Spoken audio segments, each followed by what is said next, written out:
the status of our 7 students who were affected by the incident at Central Elementary School. We have spoken with the families of all the students.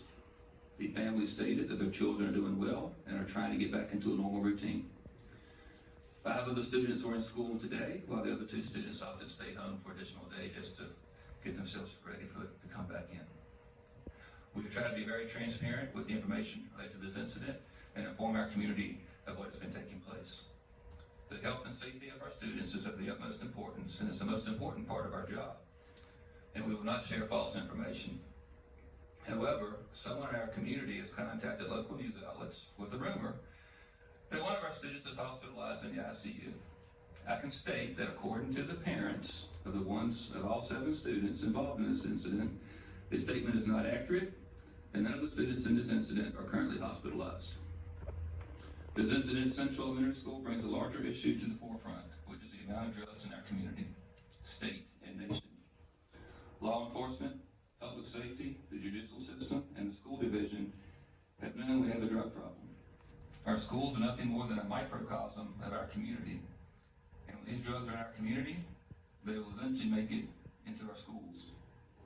The citizens of Amherst County can no longer say the drug issue is a problem in the larger cities. The drug issue is real, and it is here in Amherst County. It is time for our parents and community to realize this and start the conversations and interventions at home. The schools and law enforcement cannot solve this problem. It's going to require our community to make some decisions on what is best for our children and the citizens of our county. The incident at Central involved a sandwich bag of gummies that was packed by a caregiver at home. When tested, the bag itself had trace amounts of fentanyl. At some point, the bag had contact with substance that field tested positive for fentanyl. Our investigation has determined that the student who brought the item to school had no idea that there was a trace amount of fentanyl in that bag. So it's nothing intentional among the student. And also like to add, this is the first case of fentanyl in our schools that we're aware of.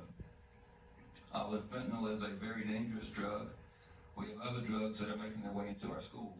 Over the past 2 years, we've seen dramatic increases in THC vape pens and THC gummies being used by students in our schools. This is a problem across all ages and grades, and it's been seen in all schools in our county. From our smallest school at Temperance to our largest school at the high school, we've had these problems in every one of our schools. We have had students ingesting THC gummies and utilizing THC vape pens at both middle schools, and we've had students using THC vape pens at the elementary schools. The prevalence and acceptance of these drugs by members of our community needs to be addressed. When asked where the items came from, our elementary and middle school students overwhelmingly report the items came from home. When we asked our high school students, they reported they were able to purchase THC vape pens from local retailers and online. We all know that Virginia decriminalized marijuana for those over 21.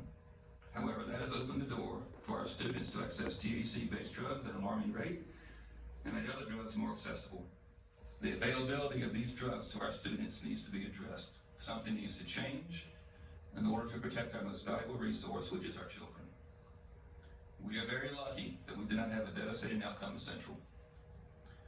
We do not want to experience this again in our schools or our community. It is time for our parents and community to wake up and realize the dangers that our students are facing on a daily basis. I urge our parents to talk with our students about the dangers associated with these drugs. I also urge you to find out what your students are doing. I know as parents we want to trust our students. However, we are facing some dangerous times, and our youth are being exposed to so many temptations on a daily basis. To our parents, I urge you to please do your part to keep these drugs out of the hands of our youth and out of our schools. Thank you. Shared with their friends, ended up just turning to something terrible. But I believe that Judge Wells and the staff of the Sheriff's Office and Public Safety, they acted fast and appropriately. And now we know, unfortunately, how to go forward if this ever happens again. Hopefully not. We gotta protect our kids. Parents, do the right thing, talk to your kids. It's a dangerous world. They're growing up in it. And we gotta be strong. We gotta do the right thing. If you see something like that, say something. It's the teachers can't see it all. Teachers can't see it all. SRO do their best. They can't watch every student all the time. Take the responsibility, teach your kids, talk to your kids, have those conversations. It's not just something that happens in the cities. It happens right here. Every day it happens here. And it's the world we live in now. Protect your kids, talk to them. Community, speak up, please. We can't afford it. We can't afford to lose a child.